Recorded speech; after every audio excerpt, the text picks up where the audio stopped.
الحمد لله نحمده ونستعينه ونستغفره ونؤمن به ونتوكل عليه ونعوذ بالله من شرور أنفسنا ومن سيئات أعمالنا من يهده الله فلا مضل له ومن يضلله فلا هادي له ونشهد أن لا إله إلا الله وحده لا شريك له ونشهد أن سيدنا ومولانا محمدا عبده ورسوله أما بعد فأعوذ بالله من الشيطان الرجيم بسم الله الرحمن الرحيم يا أيها الناس قد جاءتكم موعظة من ربكم وشفاء لما في الصدور وهدى ورحمة للمؤمنين قل بفضل الله وبرحمته فبذلك فليفرحوا هو خير مما يجمعون وقال تبارك وتعالى ومن أعرض عن ذكري فإن له معيشة ضنكا ونحشره يوم القيامة أعمى قال رب لم حشرتني أعمى وقد كنت بصيرا قال كذلك أتتك آياتنا فنسيتها وكذلك اليوم تنسى وقال النبي صلى الله عليه وسلم إن الله يرفع بهذا الكتاب أقواما ويضع به آخرين رواه مسلم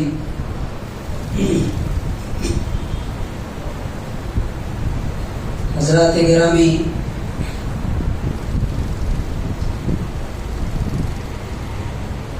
جس اللہ نے یہ دنیا بنائی ہے،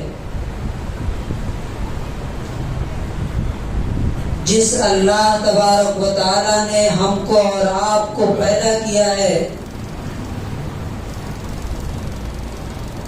اسی اللہ نے اس دنیا کو چلانے کے لیے، ہماری زندگی کو متعین سمت میں لے جانے کے لیے، خاص ڈائریکشن میں لے جانے کے لیے ایک ہدایت نامہ، ایک قانون بھی اتارا ہے۔ قرآن کریم کی شکل میں۔ قرآن کیا ہے؟ اللہ کی کتاب کتنی بڑی چیز ہے، کتنی عظیم اور کس قدر عظیم الشان ہے، اس چیز کو سمجھنے کے لیے سب سے پہلے یہ سمجھنا پڑے گا کہ جس نے یہ کتاب اتاری ہے وہ خود کیسا ہے۔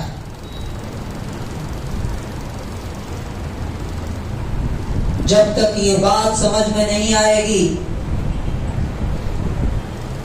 کہ کتاب کا اتارنے والا کون ہے، تب تک وہ کتاب بھی سمجھ میں نہیں آئے گی۔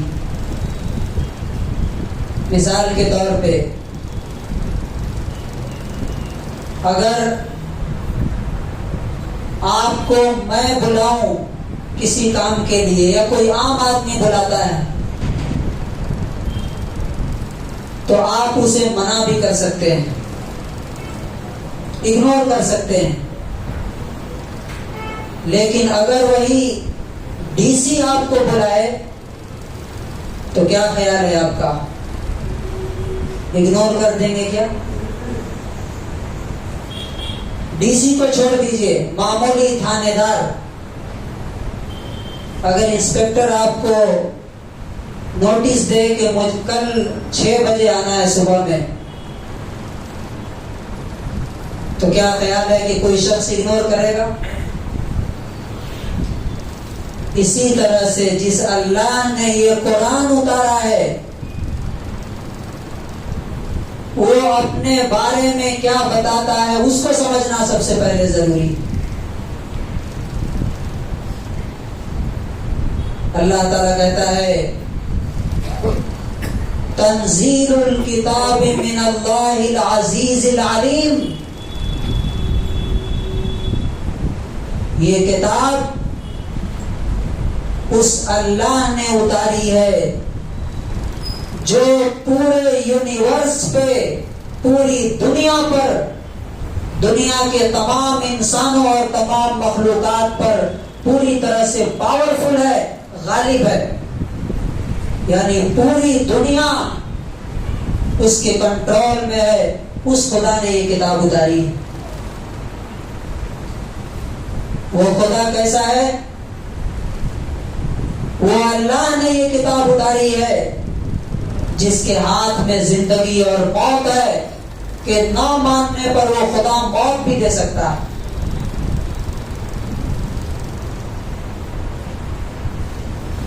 وہی خدا ہے اس کتاب کا اتارنے والا جس کے ہاتھ میں تمہاری عزت اور ذلت ہے، چاہے تو پل بھر میں ذلیل کر کے سڑک پہ لا کے کھڑا کر دے، اور چاہے تو ایک لہجے میں تمہیں عزت اور حکومت اور سلطنت اور کنگڈم عطا کر دے۔ وہ اللہ تبارک و تعالیٰ کی طرف سے اتاری ہوئی کتاب ہے۔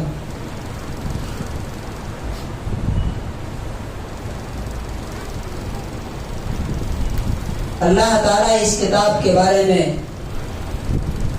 اس قرآن کے بارے میں کیا کہتا ہے؟ یا ایھا الناس، اے لوگو، اے مسلمانوں نہیں کہا، اے لوگو، پوری دنیا کے انسانوں، قد جاءتکم موعظۃ من ربکم، تمہارے رب کی طرف سے، تمہارے مالک کی طرف سے تمہارے پاس نصیحت آ گئی ہے۔ نصیحت، کاؤنسلنگ، ایڈوائس۔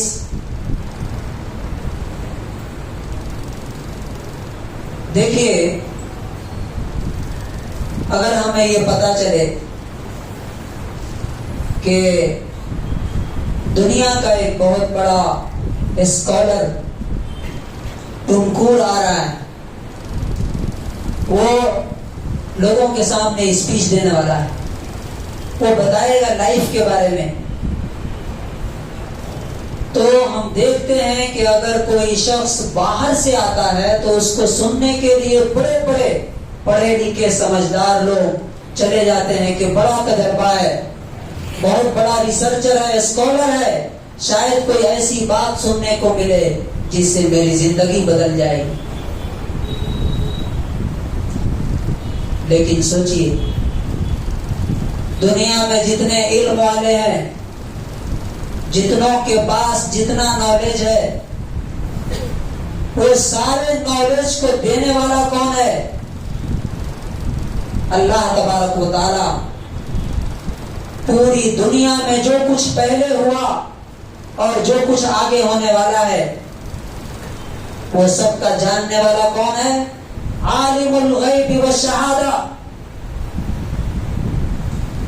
انسان کے لیے کیا چیز نفع بخش ہے، فائدہ مند ہے، اور کیا چیز نقصان دہ ہے، کیا اللہ سے زیادہ کوئی جان سکتا ہے؟ کیا اللہ تبارک و تعالیٰ سے زیادہ کسی کے پاس علم ہوگا؟ وہ اللہ کہتا ہے کہ اے لوگو، ہم نے تمہارے لیے نصیحت اتار دی ہے، تمہارے لیے ایڈوائس، تمہارے لیے کاؤنسلنگ اتار دی ہے کہ تم اس کو اگر پڑھ لو گے، سمجھ لو گے اور اس پر عمل کر لو گے تو زندگی میں تمہیں کبھی کوئی نقصان نہیں ہو سکتا۔ اور نقصان کیسے ہو سکتا ہے جبکہ اللہ تبارک و تعالیٰ کی ہدایت اس میں موجود ہے۔ موعظت کا معنی کیا ہوتا ہے اس کو سمجھیے۔ اللہ تعالیٰ نے عربی زبان میں موعظت کہتے ہیں کسی انسان کو، کسی شخص کو یہ بتا دینا کہ تمہاری اس بات کا یا تمہارے اس کام کا فائدہ کیا ہوگا اور اگر یہ کام کرو گے تو اس کا نقصان کیا ہوگا۔ مثال کے طور پہ اگر یہ روڈ پکڑ کے جا رہے ہو، تم اس راستے سے تم جا رہے ہو تو جا کر کے تم کھڈے میں گرو گے نیچے اور تمہاری ہڈی ٹوٹ جائے گی، اور اس راستے سے اگر جا رہے ہو تو یہ راستہ بالکل سیف ہے، بالکل سلامت ہے۔ اس کو کہتے ہیں موعظہ، کہ انسان کو اس کی بھلائی کی راہ بھی بتا دی جائے اور اس کی برائی کی راہ بھی بتا دی جائے۔ وہ اللہ تبارک و تعالیٰ نے قرآن میں بتا دیا، کہا کہ تمہارے پاس موعظت آ گئی ہے، نصیحت آ گئی ہے۔ دوسری چیز جو اللہ تعالیٰ نے بتائی اپنی کتاب کے بارے میں، گویا کہ اللہ تعالیٰ خود اپنی کتاب کا انٹروڈکشن دے رہا۔ اللہ تعالیٰ کسی چیز کو انٹروڈیوس کرا رہا ہے، ہمارے دل میں، ہمارے دماغ میں اس کی کیا حیثیت ہونی چاہیے۔ وہ کہتا ہے وَشِفَاءٌ لِمَا فِي الصُّدُورِ،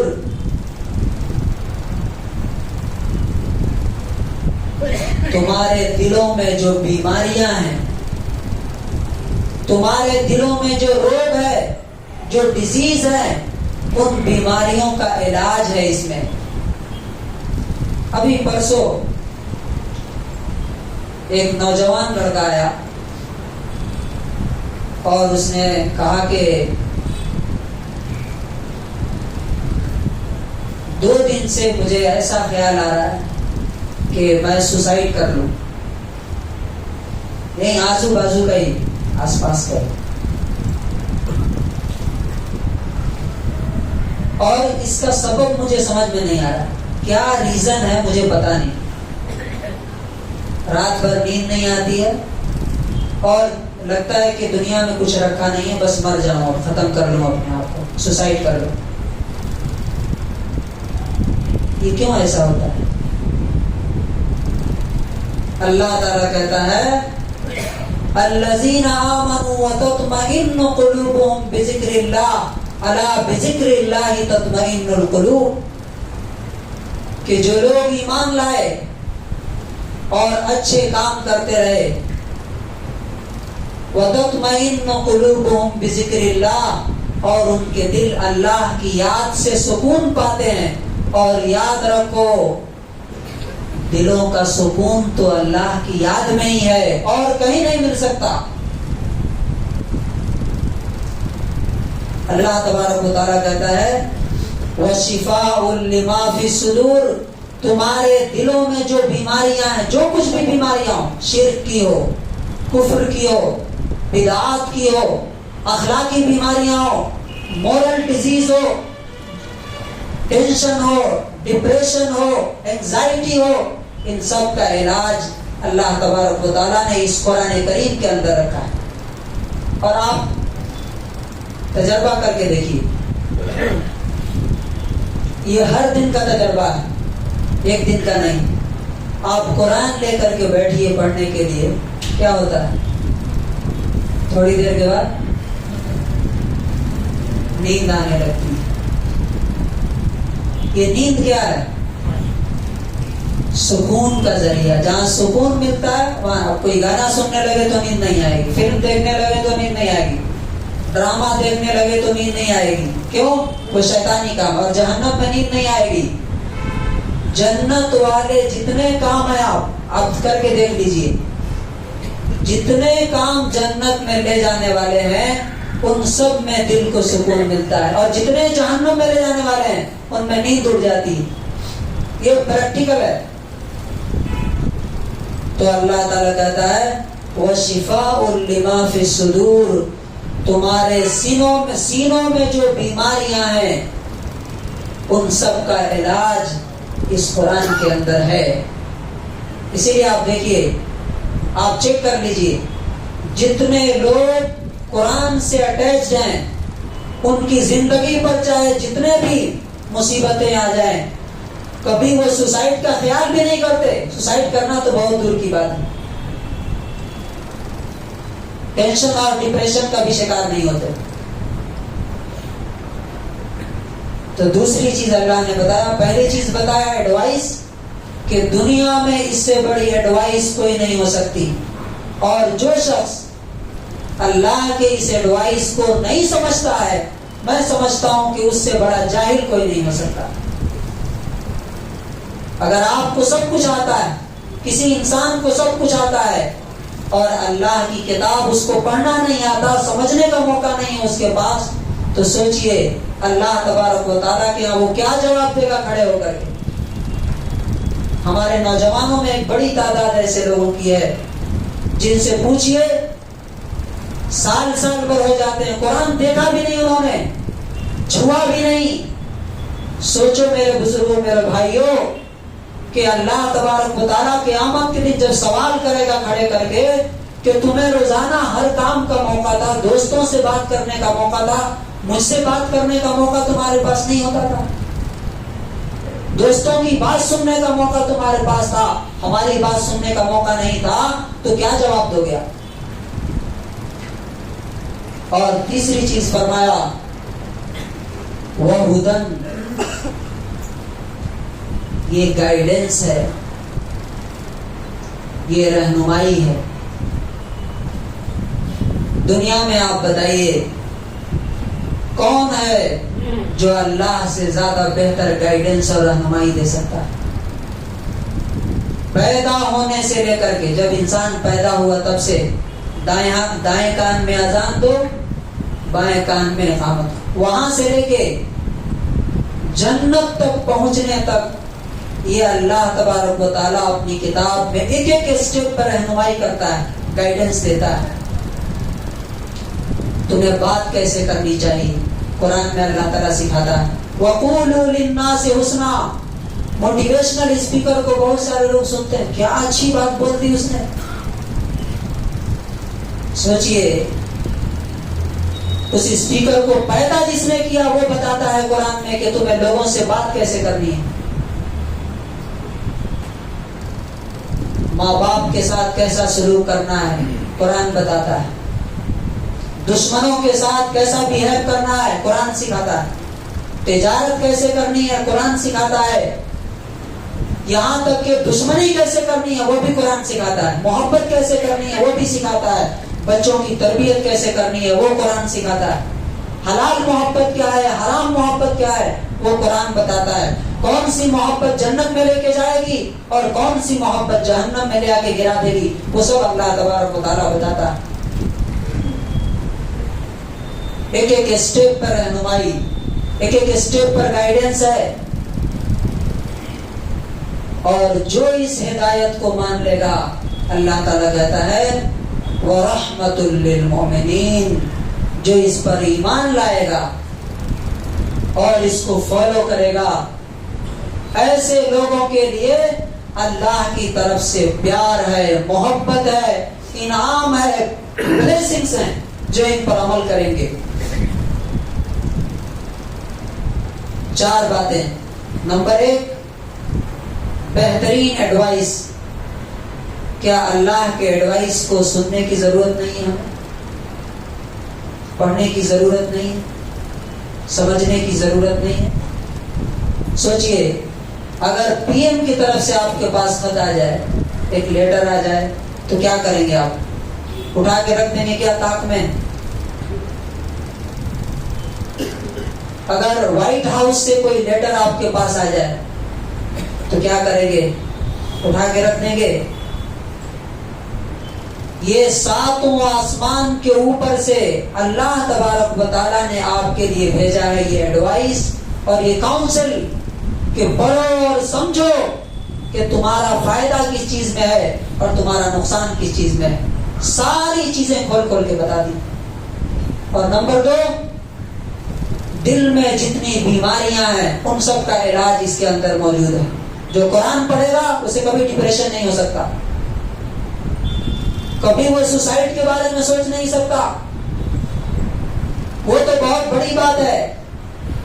ٹینشن بھی آئے گا تو تھوڑی دیر کے لیے، اس لیے کہ اس میں ٹینشن کا علاج ہے. اللہ تعالیٰ نے فرمایا کئی آیتیں اس سلسلے میں. اور تیسری چیز رہنمائی ہے، چوتھی چیز رحمت ہے.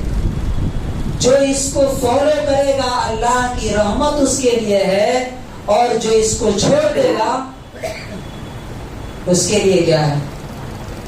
اگر کوئی رحمت کو چھوڑ دے تو اس پر کیا آئے گا؟ عذاب آئے گا. اب سوچئے،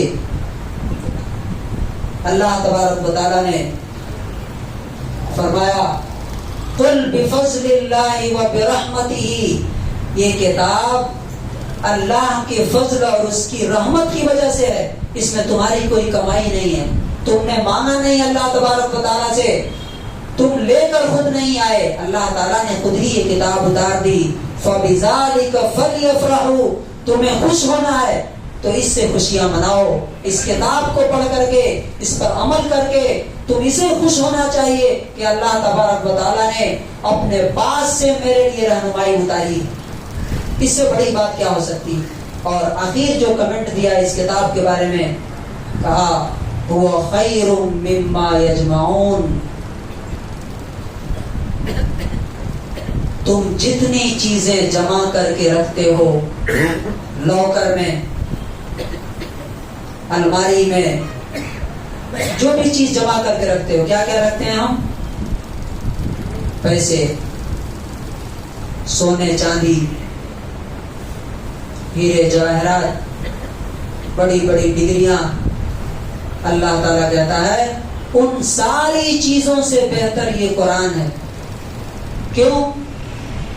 اس لیے کہ جو چیز تم اپنے الماری میں رکھے ہوئے ہو، تم اپنے لاکر میں رکھے ہوئے ہو، ابھی موت آ جائے گی تو تمہارے دوست احباب، تمہارے گھر والے، تمہارے ہاتھ میں بھی اگر کوئی چیز ہے سونے کی، تمہارے پیکٹ میں ہے، سب نکال کر کے اٹھا کے ڈال لیں گے اپنے الماری میں، تمہیں لے آ کر کے ڈمپ کر دیں گے 4 فٹ قبر کے اندر جا کر کے اسی میں. اب ہمیشہ کے لیے، آگے کے لیے تم اپنا سفر کرو، ہم اپنا کام دیکھیں گے. لیکن اگر یہ کتاب تمہاری زندگی میں ہے، قرآن کریم، وہ ان سے بہتر اس لیے ہے کہ اس کتاب پر اگر تم نے عمل کیا ہے، اگر عمل کرو گے تو یہ کتاب قبر میں تمہارے ساتھ رہے گی روشنی بن کر کے. قیامت کے دن تم اٹھے ہوئے تو یہ کتاب رہنمائی کرے گی تمہاری. قیامت کے دن یہ کتاب اللہ کے سامنے تمہارے لیے سفارش کرے گی. حدیث مبارکہ میں ہے ان اللہ اقرأ القرآن، اے لوگو قرآن پڑھو. قرآن پڑھتے ہو. کتنے لوگ ہیں جن کی ڈیلی زندگی کی شروعات قرآن سے ہوتی ہے؟ کتنے لوگ ہیں؟ 1 سے 2، مشکل سے 1% لوگ نماز پڑھنے آتے ہیں فجر کی. اور جو نماز نہیں پڑھے کیا وہ قرآن کی تلاوت کرے گا؟ قرآن کی پہلی تعلیم ہے نماز پڑھو، اور 1% نماز پڑھتے ہیں.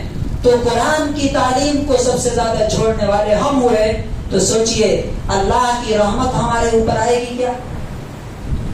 اللہ تعالیٰ کہتا ہے قرآن پڑھو، اس لیے کہ قرآن یاتی یوم القیامت شفیعا لاصحابہ، قیامت کے دن جب کوئی تم کو پوچھے گا نہیں، تمہارے ماں باپ تم کو دیکھ کے بھاگیں گے، تمہارے دوست، تمہارے کلوز فرینڈ تمہیں چھوڑ کے بھاگیں گے، اس دن یہ قرآن اٹھ کر کے اللہ تعالیٰ اس کو زبان دے گا اور یہ قرآن کہے گا اے اللہ اس بندے کو معاف کر دیجئے، اس لیے کہ اس نے میرے اوپر عمل کیا تھا، اس نے مجھے رہنما بنایا تھا، اس نے مجھے گائیڈ بنایا تھا. اور حدیث میں ہے کہ اللہ تعالیٰ اس کی سفارش قبول کر کے اس آدمی کی مغفرت فرمائے. تو آج کی گفتگو کا، آج کی تقریر کا کنکلوژن اور خلاصہ یہ ہے کہ یہ قرآن دنیا میں صرف واحد ذریعہ ہے، اونلی ون سورس، ایک ہی ذریعہ ہے جس سے مسلمان اللہ کی رحمت حاصل کر سکتے ہیں. آپ انڈیویجول لائف میں، فیملی لائف میں یا کلیکٹیو لائف میں اگر رحمت چاہتے ہیں تو قرآن کو سینے سے لگائیے، ورنہ جو یہ لعنت برس رہی ہے مسلمانوں پر، یہ اللہ کی پناہ، اللہ ہی اگر بچائے اور ہم توبہ کریں، قرآن کی طرف پلٹیں گے تو بچ سکتے ہیں. ورنہ قرآن کو چھوڑنے کی وجہ سے جو ذلت اور رسوائی آج پوری دنیا میں ہمارے سامنے ہے، اس کا انجام بہت برا ہونے والا ہے. اللہ تبارک و تعالیٰ سے دعا ہے کہ پروردگار عالم ہمیں اس کتاب کو ہر دن پڑھنے اور اسے سمجھنے اور اس سے ہدایت اور رہنمائی اور گائیڈنس لینے کی توفیق نصیب فرمائے. بارک اللہ لنا ولکم فی القرآن العظیم.